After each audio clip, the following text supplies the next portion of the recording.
Hello and welcome to the Remedy Fibers podcast, a podcast about knitting and crochet hosted by me, Jillian. If you're new here, welcome, and if you're a returner, thank you so much for coming back to my channel. Today I have a very special episode where I take you with me to Oakland, California for the very first time.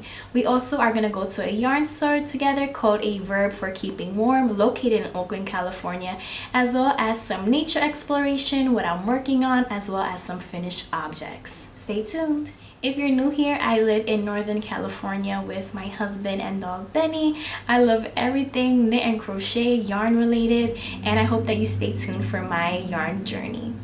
But first, let's announce our giveaway winner. We had a record-breaking 51 entries. Thank you everyone who entered in the giveaway. I know you're all excited to win these lovely, beautiful skeins. And to be honest, I wish I was in the giveaway too because these are just so gorgeous. I'm going to pull the giveaway winner live with you right now. So let me just pull up the app and let's see who wins together. So I used last week's video as well as the week before's video to enter all the people who commented. So everyone's name has been entered into the spinning generator. I'm also screen recording this so I can have it side by side simultaneously while we're recording this today. And I'm just going to tap to spin and let's see together who is our lucky winner for our fabulous giveaway.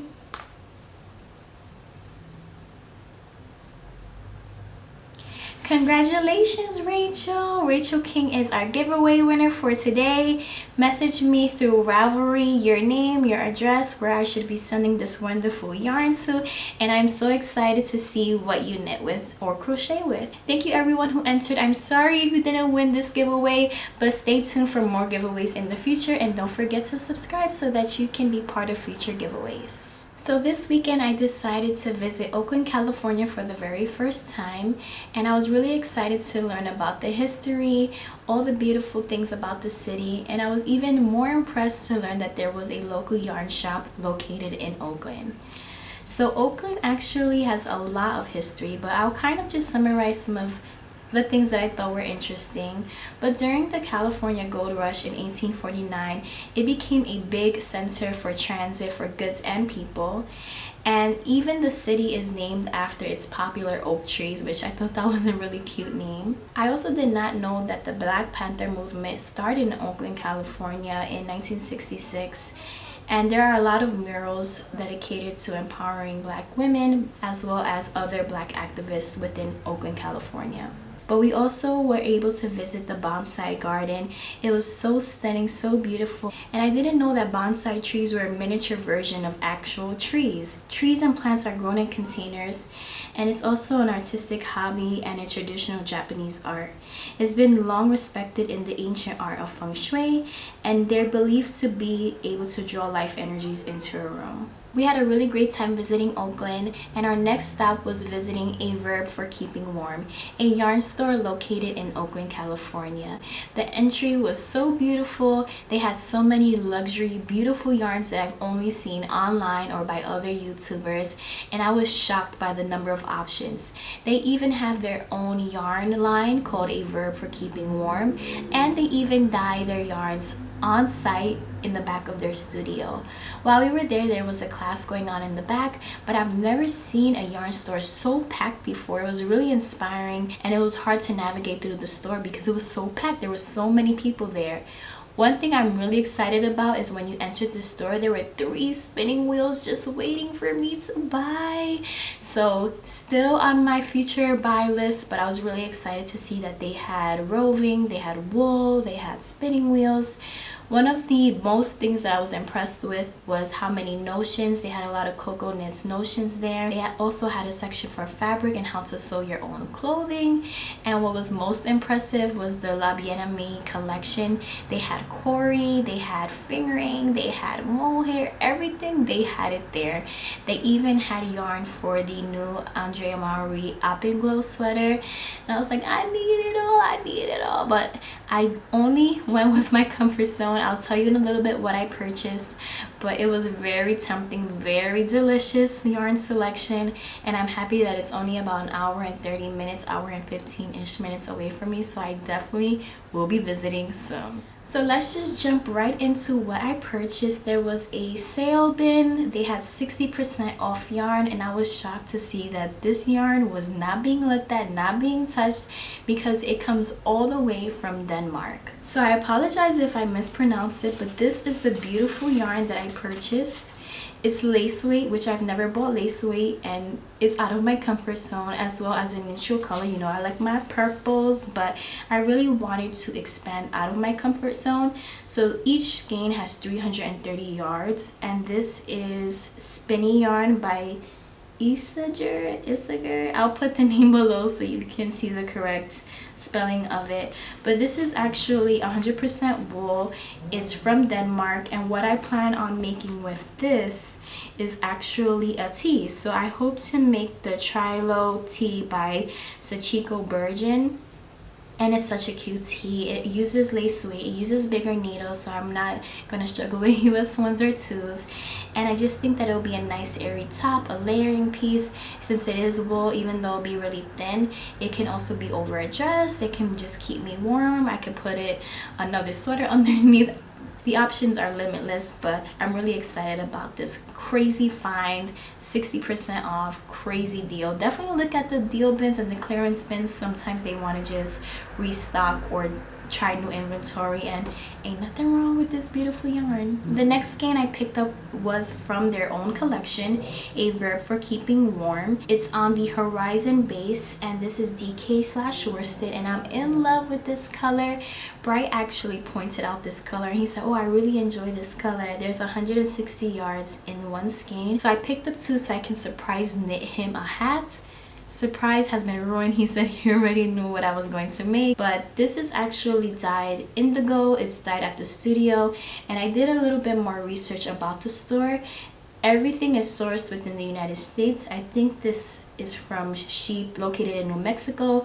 It's spun somewhere in the United States and then sent over to the Oakland studio to hand dye.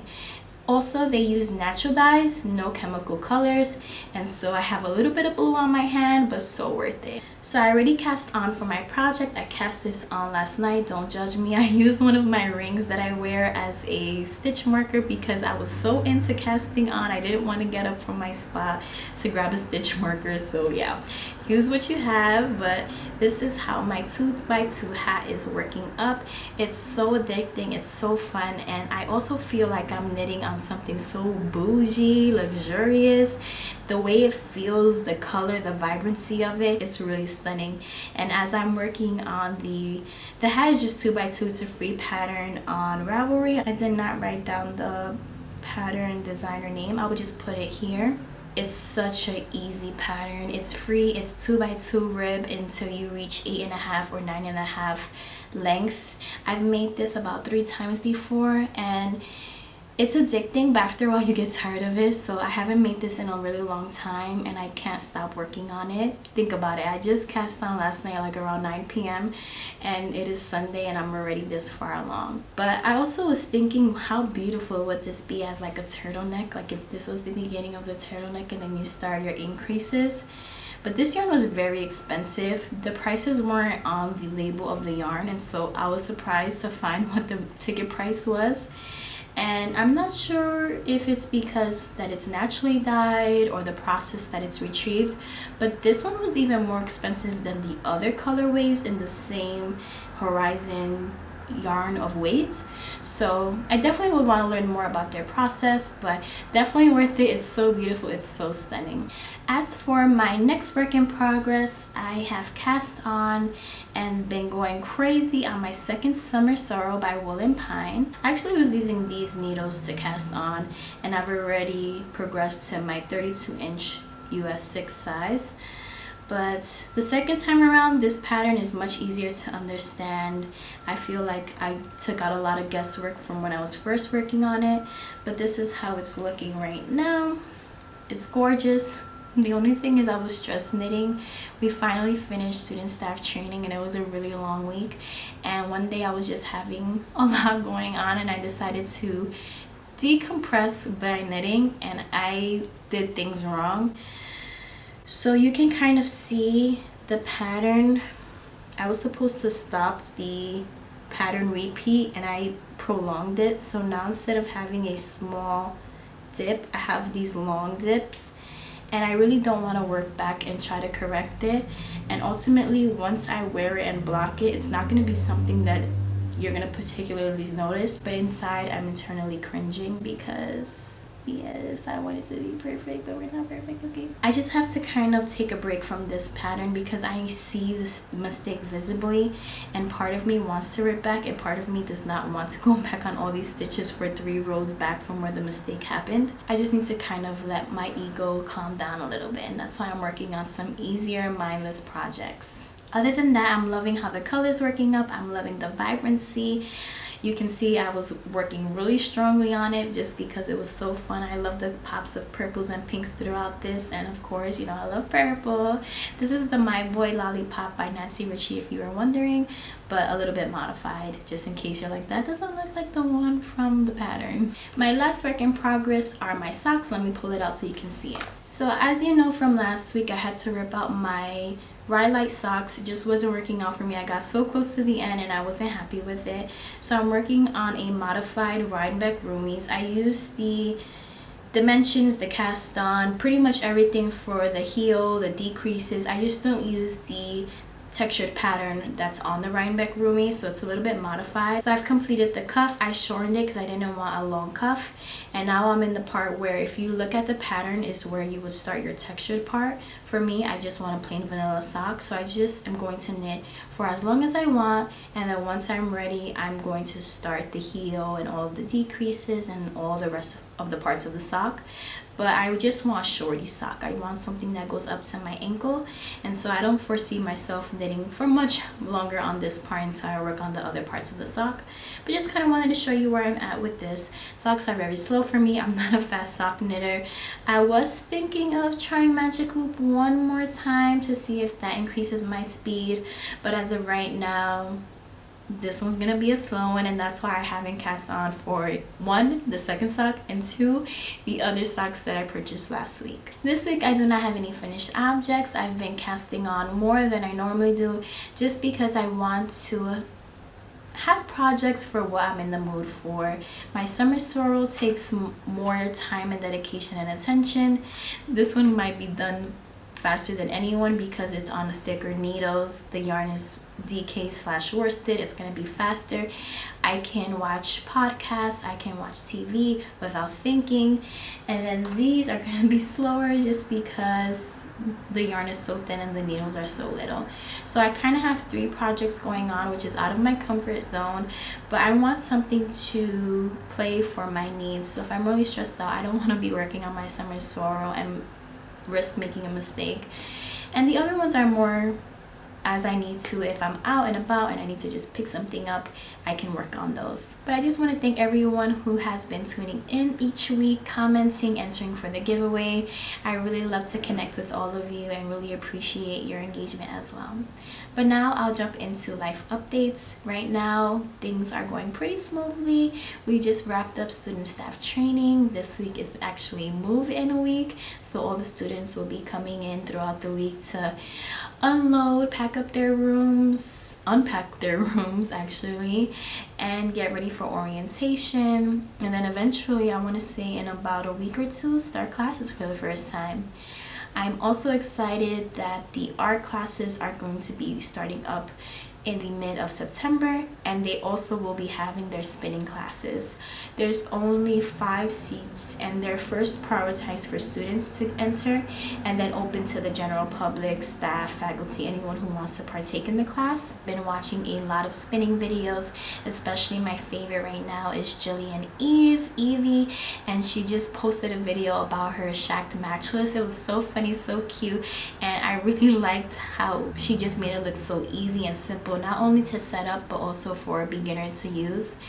The lady who is a dealer for the Spinolution wheels also has a polywog in stock, so that may be something that I want to try out. But really my goal is to just work on the technique, practice, there's also a rental company nearby that rents out spinning wheels, and then it's only $25 a week. But if you decide to purchase a spinning wheel with them, the rental fee that you've been paying would go towards the price of the wheel. So it is a big investment. It's something that I'm going to continue to save for. If I don't get into it, there's also winter quarter and spring quarter, as well as the summer, to try again. So I have time to get into one of the classes. I hope to continue to bring you fun content, things that are engaging. If you have any ideas, drop them in the comments below so that I can kind of visit, explore, and take you along with me. Well, I hope that you and your family are happy, healthy, and safe. Thank you so much for tuning in, and I hope to see you next week. Don't forget, Rachel, message me on Ravelry with your information so I can get your lovely giveaway yarn over to you. Thank you, everyone. Have a great rest of your day.